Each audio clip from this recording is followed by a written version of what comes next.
내일 생각으로 주지하리.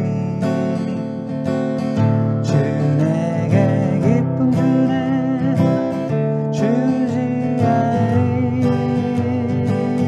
전국길에 검은 폭풍 몰려올 때도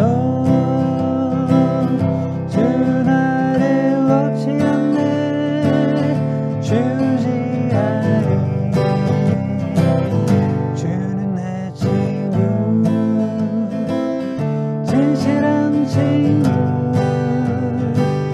세상 끝까지 주지하리.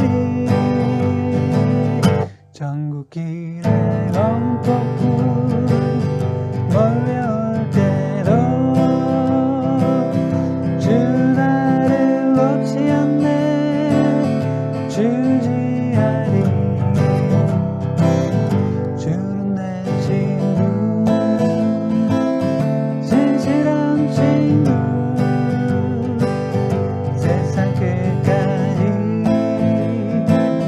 주지하리.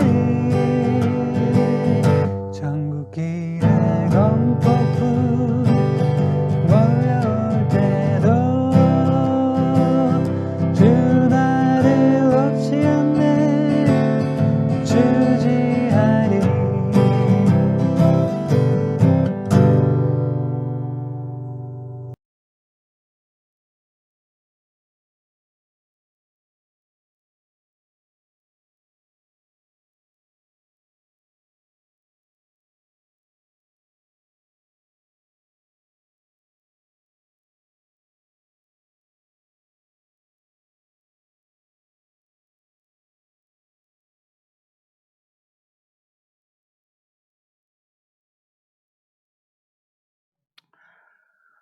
오늘 본문의 제목에 세상이 흩어져라 할 때 흩어진다는 말은 히브리 말로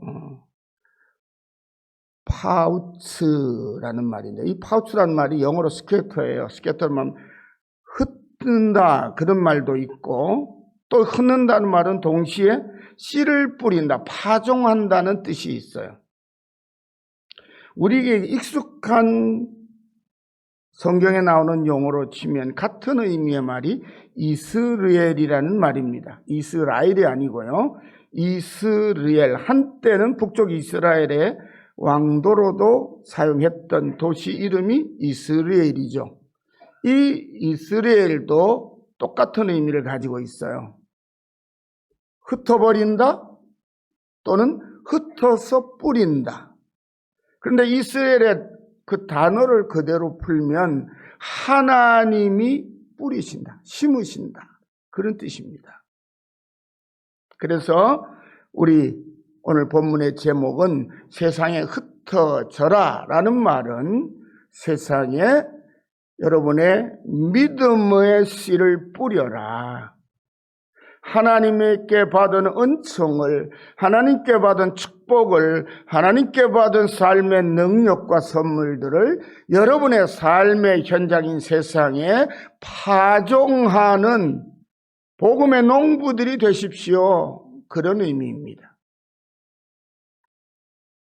천지 만물을 지으신 창조주 하나님께서 당신의 모양, 당신의 형상대로 지으신 사람에게 복을 주시며 제일 처음 내린 명령이 뭡니까?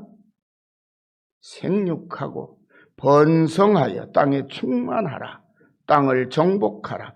바다의 물고기와 하늘의 새와 땅에 움직이는 모든 생물을 다스리라 하는 말씀입니다. 창세기 1장 28절이에요. 사람을 지어 놓으시고 제일 먼저 하신 말씀이 뭐냐? 아직 안식일도 되기 전에 하신 명령이 뭐냐면 먼저는 복을 주셔요. 너희는 복받은 나의 사람이라, 그 말씀이죠. 그리고는 생육해라, 번성해라, 땅에 충만하라, 땅을 정복하라. 내가 지어놓은 바다의 물고기, 하늘의 새, 땅에 움직이는 모든 생물을 네가 다스려라. 그랬지만 이 사람들이 범죄하고 죄가 점점 많아져서 온 세상이 땅으로 죄악으로 가득 차게 되었을 때 하나님께서는 그 인류를 홍수로 심판하시죠. 심판하신 다음에 노아의 방주에 살아남은 노아와 그 아들들에게 다시 방주의 문을 여시고 마른 땅으로 내려 보내시면서 또 명령을 내리십니다. 그런데 그 명령도 거의 동일한 명령입니다. 그때도 복을 주시며 생육하고 번성하여 땅에 충만하라 라고 말씀하십니다. 창세기 9장 1절 말씀이지요. 그런데 하나님의 아들로 세상에 오신 예수님께서 사랑하는 제자들에게 하신 최초의 명령도 뭡니까? 너희는 세상의 소금이요 빛이다. 그러므로 너희 빛이 사람 앞에 비치게 하여 그들로 너희 착한 행실을 보고 하늘에 계신 너희 아버지께 영광을 돌리게 하라고 말씀하십니다. 너희들이 하나님께 영광을 돌리는 자리는 어디냐? 너희들의 삶의 현장이라는 거예요. 너희들과 이웃과 어울려 사는 그 자리가 너희가 하나님의 사람이요 예수 그리스도의 사람이요 빛의 자녀요 소금의 역할을 감당해야 할 만한 사람들이라고 하는 삶을 펼치는 것. 그럴 때 하나님이 영광을 받으신다는 것입니다. 또 예수님께서 부활하시고 승천하시며 본래 당신의 자리로 돌아가시며 사랑하는 제자들에게 남기신 말씀도 이렇게 이어집니다. 마태복음 28장 18절에서 20절. 하늘과 땅의 모든 권세를 내게 주셨으니 그러므로 너희는 가서 모든 민족으로 제자를 삼아 아버지와 아들과 성령의 이름으로 세례를 베풀고 내가 너희에게 분부한 모든 것을 가르쳐 지키게 하라. 명령하신 다음에 이런 약속을 하십니다. 볼지어다 내가 세상 끝날까지 너희와 항상 함께 있으리라. 주님은 제자들을 사랑하는 자를 세상에 남겨놓으시면서 그들에게 세상에 흩어져 나에게 받은 생명의 복음을 세상 사람들에게 전하여라. 너희들이 만나는 사람, 너희들의 삶의 현장에서 너희들이 내 복음을 전하고 하나님께 영광을 돌리도록 해라. 그렇게 말씀하셨습니다. 이처럼 하나님 아버지와 그분의 아들로 이 세상에 내려오신 예수님은 똑같이 당신의 사랑하는 사람들에게 복을 주시며 온 세상에 흩어져서 당신의 뜻을 펼치라고 말씀하셨습니다.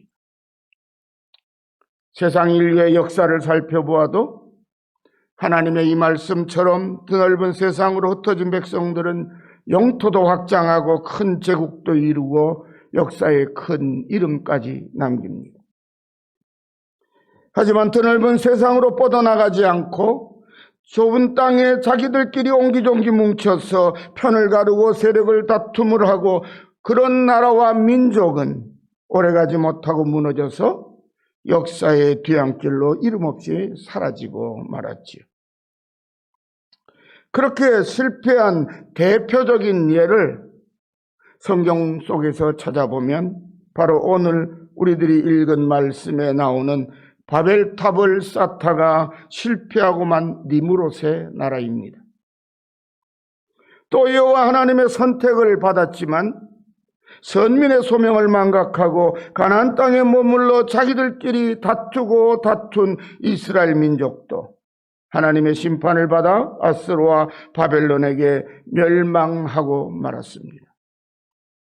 2000년 기독교의 역사도 크게 다르지 않았습니다.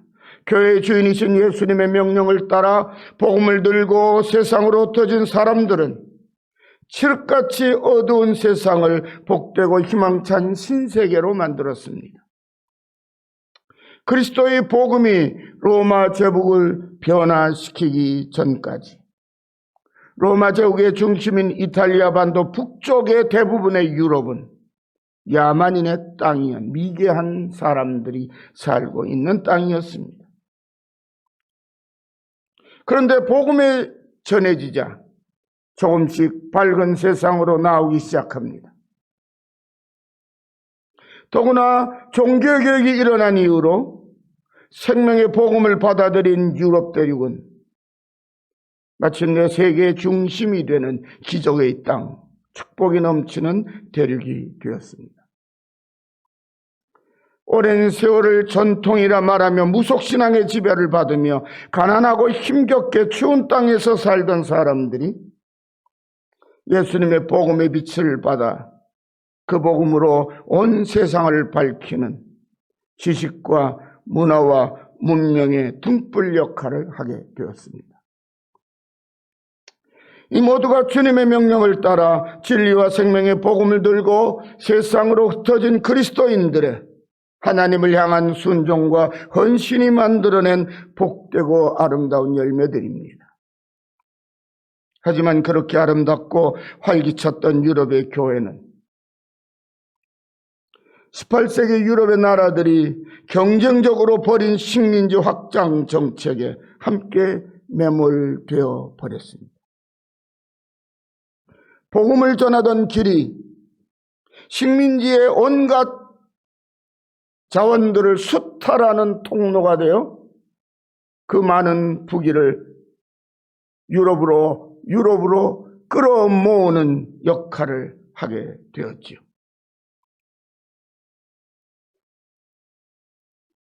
그래서 서선한 복음의 능력을 잃어가기 시작했습니다. 믿음의 선조들이 세워놓은 크고 웅장한 교회들은 지금은 만민이 기도하는 집 예배 처소가 아니라 외국의 기독교인들이 찾아오는 관광지로 전락하고 말았습니다. 그럼 이제부터 니무롯의 나라가 바벨탑을 세우다가 실패한 이야기를 함께 살펴보려고 합니다. 성도 여러분, 하나님의 홍수 심판 후에 노아의 둘째 아들인 함의 손자로 태어난 니무롯이라고 하는 사람이 있었습니다. 성경의 증언을 빌리면 이 니무롯은 세상 역사에 등장한 첫 번째 용사요 최초의 영웅이었습니다. 그는 처음에는 조상들이 가르쳐준 생육하고 번성하여 땅에 충만하라고 하신 하나님의 말씀대로 자신의 영토를 동쪽으로 넓혀갑니다. 그러다가 드넓은 평야를 만납니다. 그곳은 시날이란 이름으로 불리고 있었는데 활짝 펼쳐지고 수평선이 멀리 보이는 넓은 땅에 이르자 하늘의 무지개를 띄워놓으시고 다시는 모든 생물을 홍수로 멸하지 않겠다고 하신 하나님의 약속에 의심을 품기 시작했습니다. 그래서 자기를 따르는 사람들을 모아서 함께 거주할 도시를 시날 평지에 세우기로 합니다. 사람들을 동원해서 그곳에 그 꼭대기가 하늘에 닿을 높은 탑을 쌓기 시작합니다. 그리고 그의 백성들은 서로를 독려하며 그렇게 높은 탑을 쌓는 목적을 자신들의 입으로 거만하게 밝힙니다. 오늘 본문 3절 4절입니다. 서로 말하되 자 벽돌을 만들어 견고히 굽자 하고 이에 벽돌로 돌을 대신하며 역청으로 진흙을 대신하고 또 말하되 자 성과 탑을 건설하여 그 꼭대기를 하늘에 닿게 하여 우리 이름을 내고 온 지면에 흩어짐을 면하자. 그들이 당당하게 외친 이 말 속에 하나님을 대적하는 악하고 오만한 생각이 그대로 담겨 있습니다. 또다시 온 세상을 덮을 홍수가 나더라도 물에 잠기지 않고 무너지지 않을 하늘에 닿는 높고 튼튼한 탑을 짓겠다는 것은 다시는 물로 세상을 심판하지 않겠다고 하신 하나님의 약속을 믿을 수 없고, 그러니 우리가 살아남을 도시를 우리 힘으로 만들고 우리의 이름을 온 세상에 떨치겠다는 하나님께 대한 명백한 도전입니다.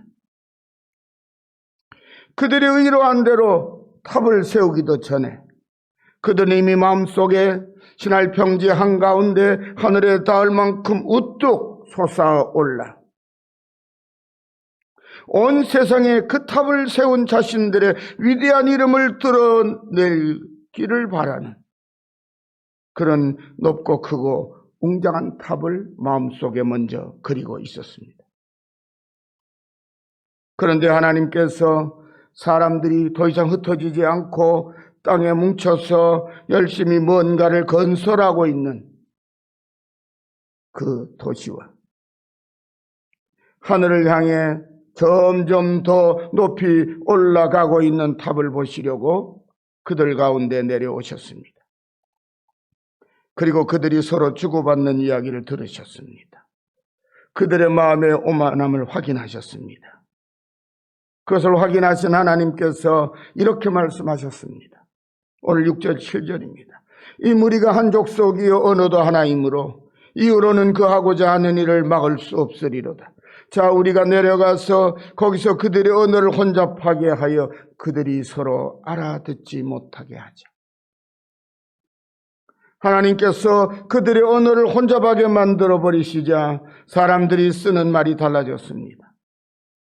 사는 곳과 생활 환경이 가까운 사람들끼리는 같은 말을 써서 의사소통이 가능했지만 사는 곳이 조금 멀어져 있고 생활 환경이 다른 사람들 사이에는 언어가 달라지므로 상대방을 알아듣지 못하게 되었습니다. 상대방의 말을 제대로 알아듣지 못하니 손발을 맞추어서 해야 하는 함께 탑을 쌓는 일이 제대로 될 수가 없게 됐습니다. 벽돌 달라고 하는데 역청 가져오고 이제 벽돌을 쌓아놨다 역청 발라야 된다는데 벽돌만 계속 가져오고 2층으로 좀 올라가라고 하면 아래층으로 내려가고 동으로 가라고 하면 서로 가고 아니면 못 알아들으니 멍청하게 서 있고 그래가지고 어떻게 탑이 세워지겠습니까? 아무것도 할 수가 없었습니다.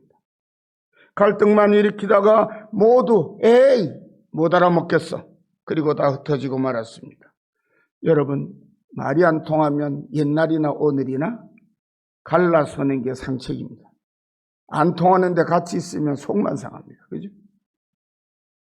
같은 한국말을 쓰는데도 여러분 어울리는 사람들이 이야기해서 말이 대화가 잘 안 통하면 아이고 그러고 헤어지고 말죠. 그런데 아예 말 자체를 못 알아듣는다면 어떻겠습니까? 영어권의 사람들이 한국 사람을 보고 신기해하는 것 가운데 하나는 뭐냐면요. 한국 사람들이 대학을 나오면 적어도 10년 동안 영어를 공부한다는 거예요.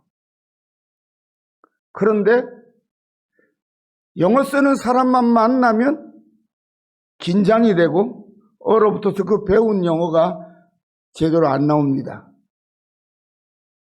요즘 애들은 참 다행이에요. 어려서부터 영어를 쓰는 것보다 말을 하는 것을 먼저 배워서 그런지 요즘에는 외국 사람 만나고 겁나면 초등학교 제대로 공부 열심히 하면 졸업한 애 데리고 다니면 됩니다. 웬만한 영어는 꼬마들이 훨씬 더 잘하니까요.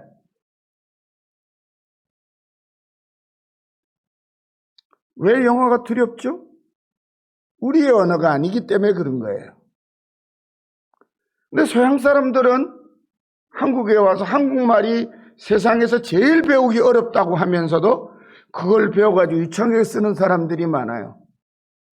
왜냐하면 그들은 영어가 공용화되어 있다 보니까 프랑스 사람을 만나도 영어가 통하고 독일 사람을 만나도 영어가 통하고 저 덴마크나 네덜란드나 노르웨이나 이런 데 사람을 만나도 영어가 통해요.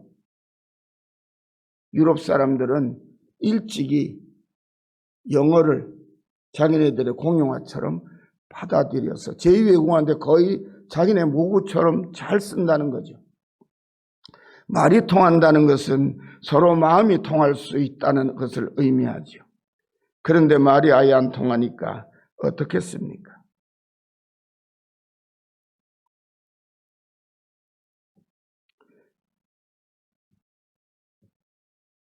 이제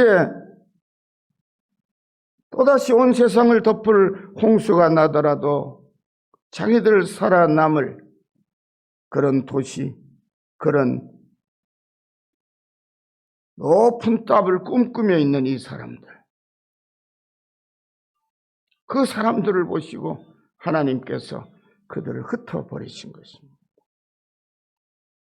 성경 말씀은 이처럼 하나님의 뜻이 아니라 자기 이름을 높이 드러내려고 자신의 기념비를 세웠던 사람들은 모두 실패하고 말았다고 증언합니다. 오늘의 말씀에 등장하는 인류 최초의 영 니므롯이 그러했습니다. 우리가 또 익숙히 아는 바로는 이스라엘 최초의 왕으로 등극했던 사울도 하나님께 순종하는 것은 실패하고 자기를 위하여 갈멜의 기념비를 세웠지만 역시 그의 인생도 실패하고 말았습니다.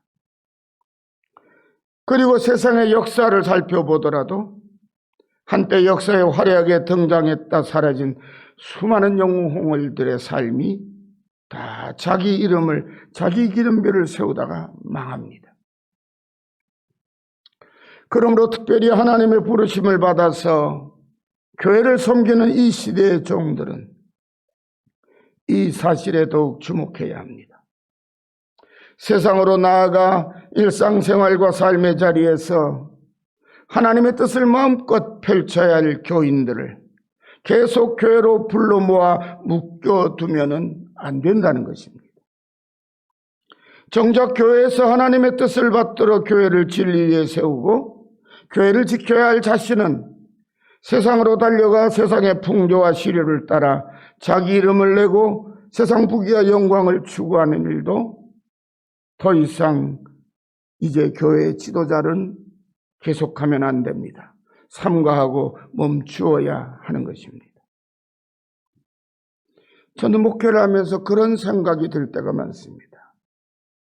왜 세상에서 복음의 사람들로 삶을 마음껏 펼치고 살아가도록 성도들을 담대하게 풀어주지 않고 정작 교회를 지켜야 할 주의 종들은 교회를 떠나 세상 가운데 그렇게 분주할까?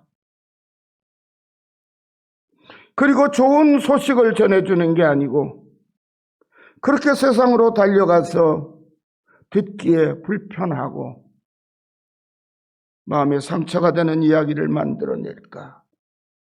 왜 주의 종으로 부르심을 받은 우리가 우리의 본분을 자주 망각할까? 왜 세상 유혹에 성도들보다 쉽게 무너지는 분들이 왜 이렇게 많을까? 그런 안타까운 마음을 떨쳐버릴 수가 없습니다. 우리가 멈추지 않고 계속 그렇게 세상으로 달려가 어리석고 교만한 길을 걸으면 하나님이 우리와 함께 하시지 않을 것입니다. 그리고 하나님이 함께 하시지 않는 우리의 삶의 끝은 결국은 교회를 어지럽히고 주님의 이름을 부끄럽게 만들며 세상도 어지럽히고 자신은 크게 실패한 사람으로 남게 될 것입니다. 하나님의 말씀대로 언어가 혼잡하게 되자 모든 것이 엉망진창이 되어버렸습니다. 어느 것 하나 제대로 될 리가 없었습니다. 도시의 건설도 하늘에 닿을 만큼 높이 쌓아 올리던 탑의 건축도 모두 중단되었습니다. 그리고 세월의 흐름과 함께 무너져 내렸습니다. 지금도 메소포타미아 지역의 사막지대에 가서 보면 그 지방 곳곳에는 오래전 옛날에 쌓아 올리다가 중단된 채로 남아있는, 그리고 지금은 무너져가는 바벨탑을 꼭 닮은 수많은 지구라트들이 발견되어 성경에 기록된 이 역사적 사실을 간접적으로 증명해 주고 있습니다. 여러분, 사막에 돌이 없죠.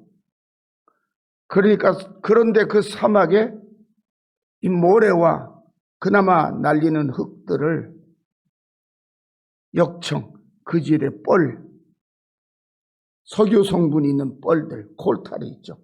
역청이 그거거든요. 그걸 섞어가지고 이겨서 쌓으면 들로부터 쌓여있잖아, 기름이니까. 그렇게 해서 사막에서 어떻게 벽돌로 이렇게 거창한 집들을 지었을까?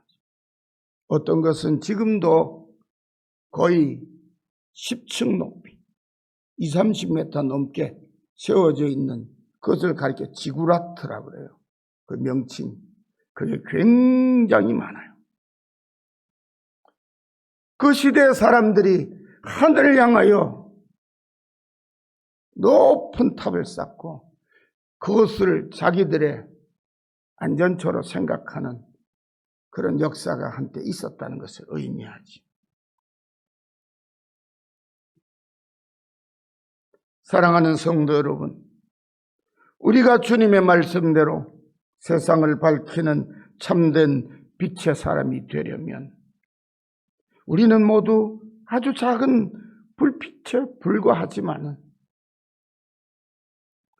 주님 말씀하시기를 사람마다 등불을 켜서 말 아래에 두지 아니하고 등경 위에 두나니 이로 인하여 집안 모든 사람을 밝혀준다고.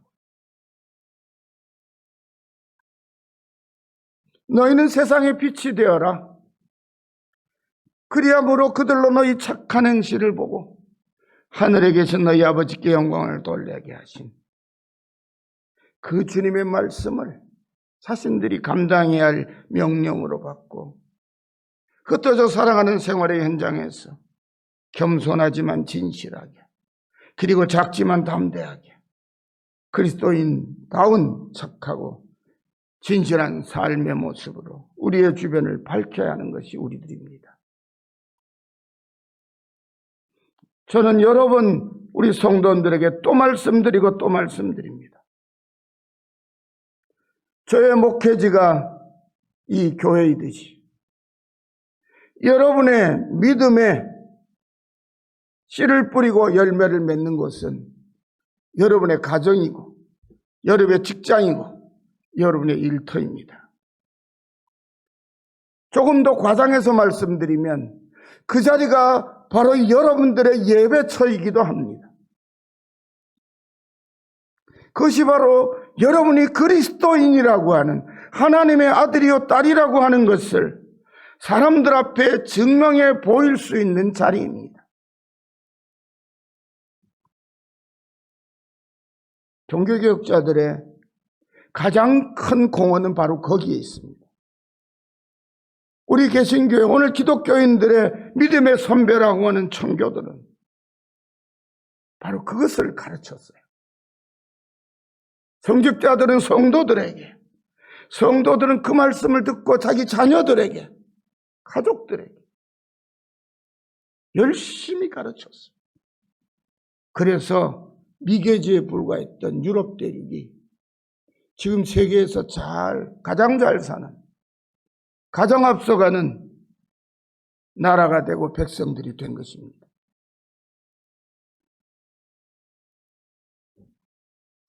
우리가 교회에 함께 모여 기도하고 예배하며 봉사하고 헌신하면 하나님께서는 우리들에게 각양 은사와 능력과 권세를 부여하십니다.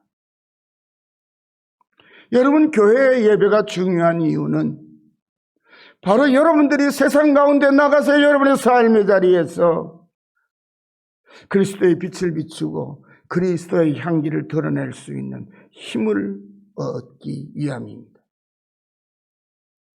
주님께서 당신의 사람들을 세상으로 보내시기 위하여 힘을 주시고 능력을 주시고 온갖 것들을 채워주시는 것이 바로 주의 몸된 교회에 함께 모여 예배하며 기도하며 교제하는 가운데 일어나는 것입니다.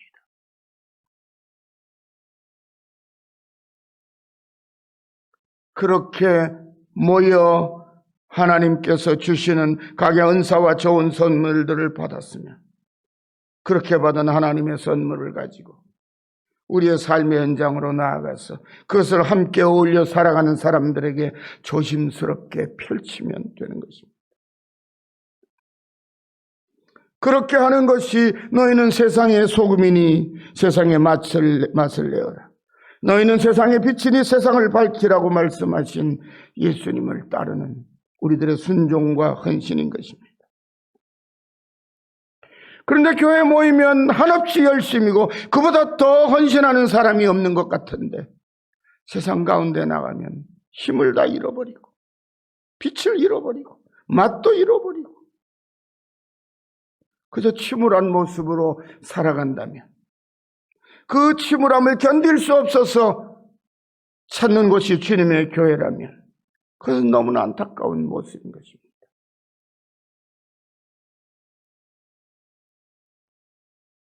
우리가 세상 가운데 나가서 주께 받은 빛과 소금의 사명을 잘 감당하는 그것이 우리를 세상으로 흩어보내시는 아버지 하나님의 기쁘신 뜻이요 우리를 구원하신 주님의 기쁘신 뜻입니다.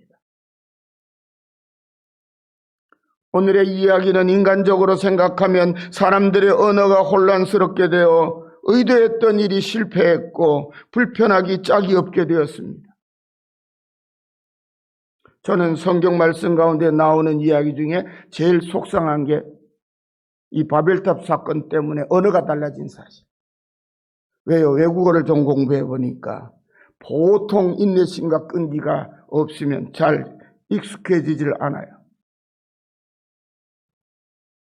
그런데 말이 통했더라면 얼마나 좋을까? 그런 생각을 하죠.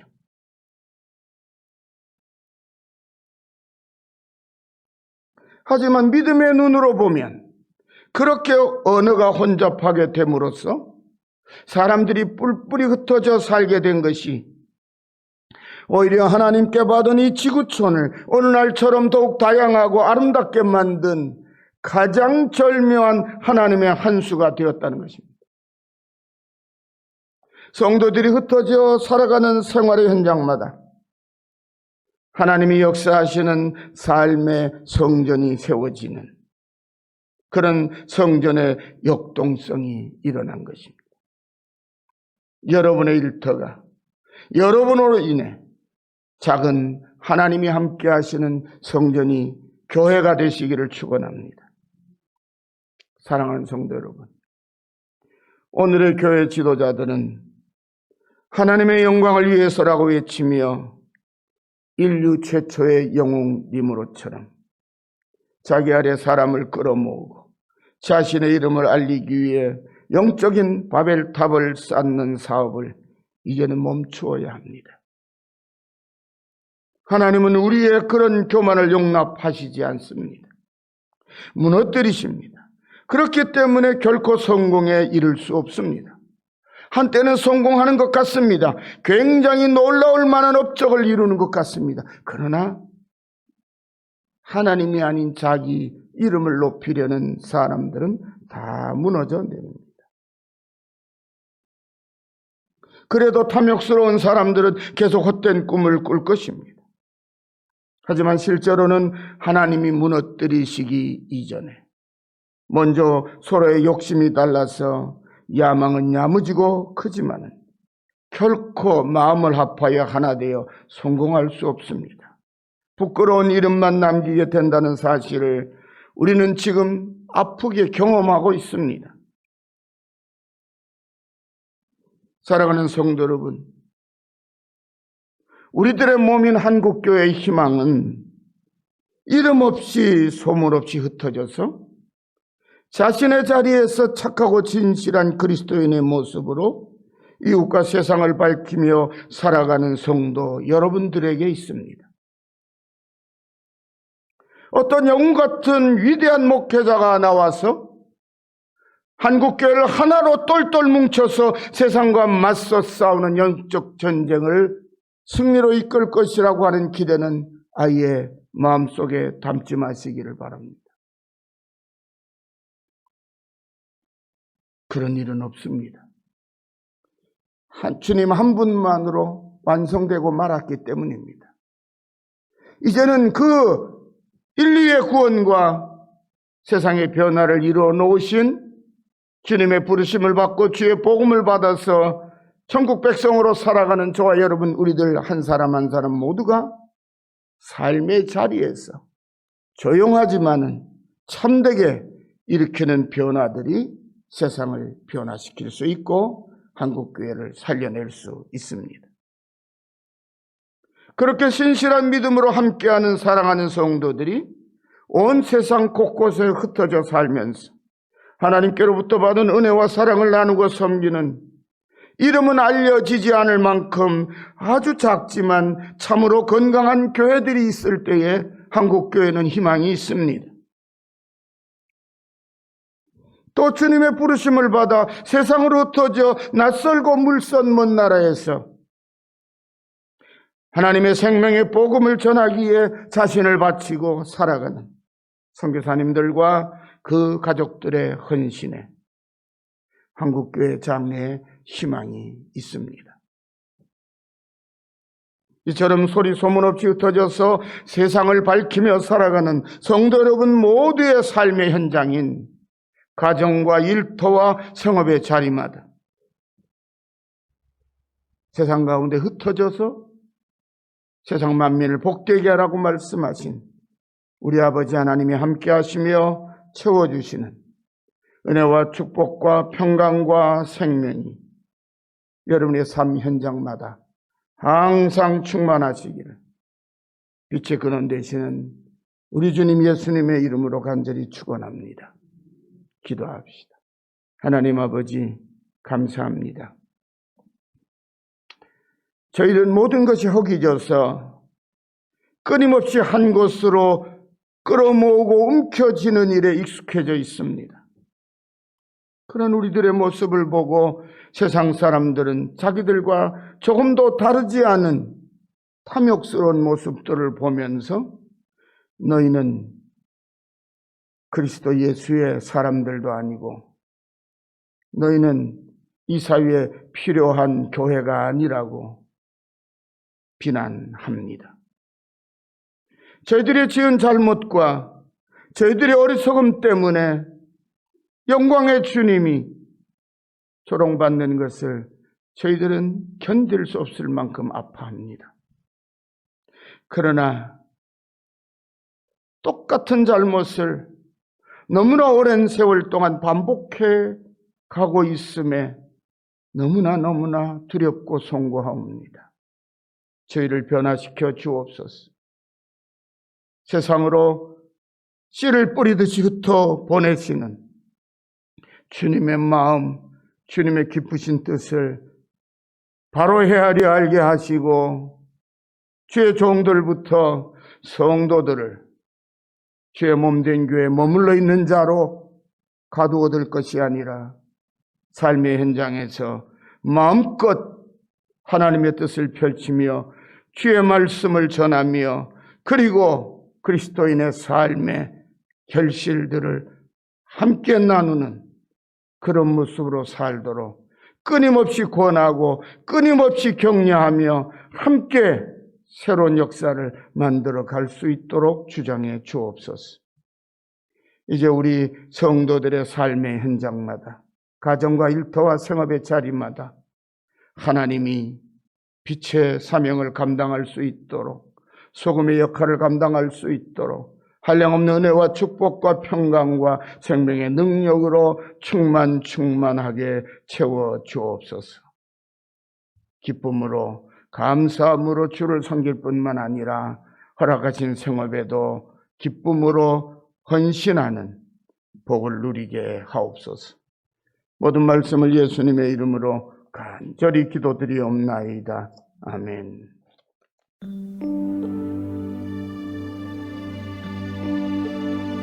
이미